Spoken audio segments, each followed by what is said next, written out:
I will suggest a protocol by which you can achieve a better relationship to your activities and to your dopamine system. In fact, it will help tune up your dopamine system for discipline, hard work, and motivation. Hard work is hard. Generally, most people don't like working hard. Some people do, but most people work hard in order to achieve some end goal. End goals are terrific and rewards are terrific, whether or not they are monetary, social, or any kind. However, because of the way that dopamine relates to our perception of time, working hard at something for sake of a reward that comes afterward can make the hard work much more challenging and make us much less likely to lean into hard work in the future. Let me give you a couple examples by way of data and experiments. There's a classic experiment done actually at Stanford many years ago in which children in nursery school and kindergarten drew pictures. And they drew pictures because they like to draw. The researchers took kids that like to draw and they started giving them a reward for drawing. The reward generally was a gold star or something that a young child would find rewarding. Then they stopped giving them the gold star, and what they found is the children had a much lower tendency to draw on their own. No reward. Now, remember, this was an activity that prior to receiving a reward, the children intrinsically enjoyed and selected to do. No one was telling them to draw. What this relates to is so-called intrinsic versus extrinsic reinforcement. When we receive rewards, even if we give ourselves rewards for something, we tend to associate less pleasure with the actual activity itself that evoked the reward. Now, that might seem counterintuitive, but that's just the way that these dopaminergic circuits work. And now understanding these peaks and baselines in dopamine, which I won't review again, this should make sense. If you get a peak in dopamine from a reward, it's going to lower your baseline, and the cognitive interpretation is that you didn't really do the activity because you enjoyed the activity, you did it for the reward. Now, this doesn't mean all rewards of all kinds are bad, but it's also important to understand that dopamine controls our perception of time. When and how much dopamine we experience is the way that we carve up what we call our experience of time.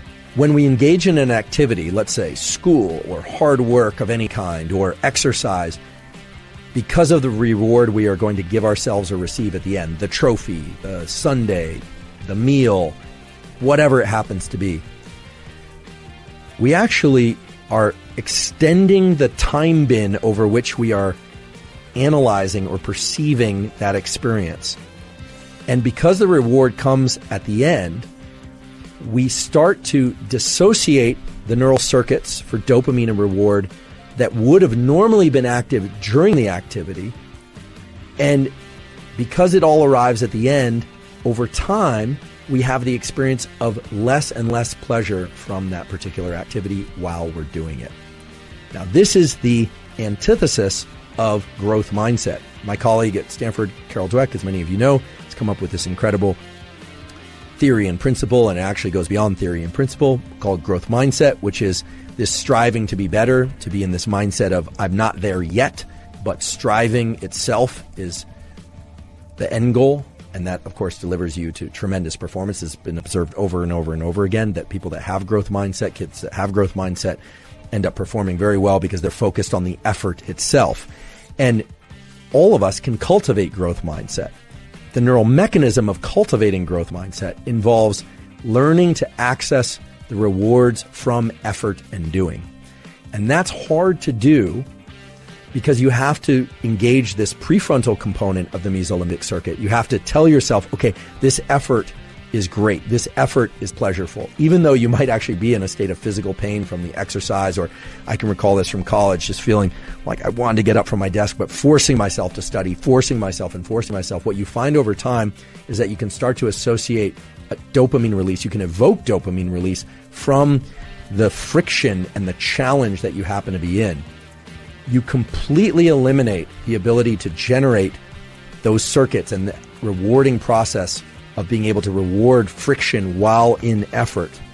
if you are focused only on the goal that comes at the end, because of the way that dopamine marks time. So if you say, oh, I'm going to do this very hard thing, and I'm going to push and push and push and push for that end goal that comes later, not only do you enjoy the process of what you're doing less, you actually make it more painful while you're engaging in it. You make yourself less efficient at it, because if you were able to access dopamine while in effort, dopamine has all these incredible properties of increasing the amount of energy in our body and in our mind, our ability to focus by way of dopamine's conversion into epinephrine. But also, you are undermining your ability to lean back into that activity the next time. The next time you need twice as much coffee and 3 times as much loud music and 4 times as much energy drink and the social connection just to get out the door in order to do the run or to study. So what's more beneficial, in fact, can serve as a tremendous amplifier on all endeavors that you engage in, especially hard endeavors, is to not start layering in other sources of dopamine in order to get to the starting line, not layering in other sources of dopamine in order to be able to continue, but rather to subjectively start to attach the feeling of friction and effort to an internally generated reward system. And this is not meant to be vague. This is a system that exists in your mind, that exists in the minds of humans for hundreds of thousands of years, by which you're not just pursuing the things that are innately pleasurable, food, sex, warmth, water when you're thirsty, but the beauty of this mesolimbic reward pathway that I talked about earlier is that it includes the forebrain. So you can tell yourself the effort part is the good part. I know it's painful. I know this doesn't feel good, but I'm focused on this. I'm going to start to access the reward. You will find the rewards, meaning the dopamine release inside of effort, if you repeat this over and over again. And what's beautiful about it is that it starts to become reflexive for all types of effort. When we focus only on the trophy, only on the grade, only on the win as the reward, you undermine that entire process. So how do you do this? You do this in those moments of the most intense friction. You tell yourself, this is very painful, and because it's painful, it will evoke an increase in dopamine release later, meaning it will increase my baseline in dopamine.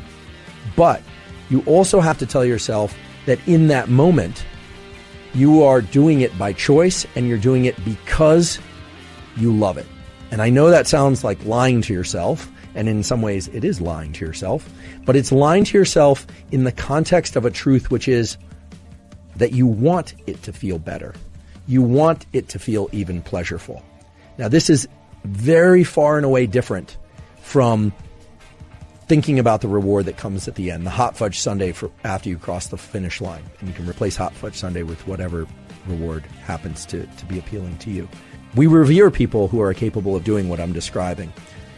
David Goggins comes to mind as a really good example. Many of you are probably familiar with David Goggins, former Navy SEAL, who essentially has made a post-military career out of explaining and sharing his process of turning the effort into the reward. There are many other examples of this too, of course. Throughout evolutionary history, there's no question that we revered people who were willing to go out and forage and hunt and gather and caretake in ways that other members of our species probably found exhausting and probably would have preferred to just put their feet up or soak them in a cool stream rather than continue to forage. The ability to access this pleasure from effort aspect of our dopaminergic circuitry is without question the most powerful aspect of dopamine and our biology of dopamine. And the beautiful thing is it's accessible to all of us. But just to highlight the things that can interfere with and prevent you from getting dopamine release from effort itself, don't spike dopamine prior to engaging in effort. And don't spike dopamine after engaging in effort. Learn to spike your dopamine from effort itself.